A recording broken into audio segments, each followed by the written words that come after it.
Watu wameoa kutoka karibu, watu wameoa karibu na kwao, wako na advantage sana. Watu wameoa karibu na kwao wako na advantage sana.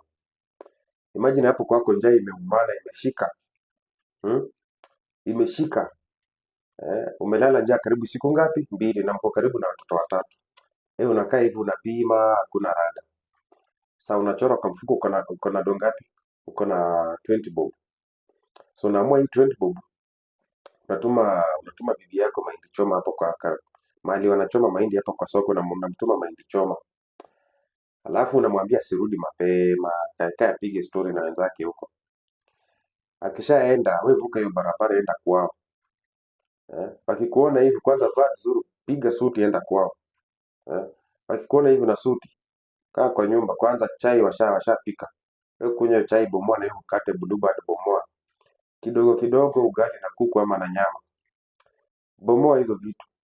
Ukishamaliza hiyo 30 minutes hiyo ama wanawa, wewe amka, waambie wewe ulikuwa unapita tu kaona wasalimie, lakini uko na habari yao msichana wao atawaletea. Ukisharudi huko, si bibi hajarudi tena, tuma kwa watoto na uambie walale huko, atarudi kesho. Wakule huko sapa, kunywe breakfast, watarudi kesho.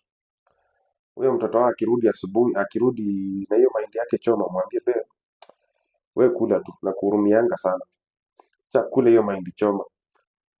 Na mwambie mtapata kesho.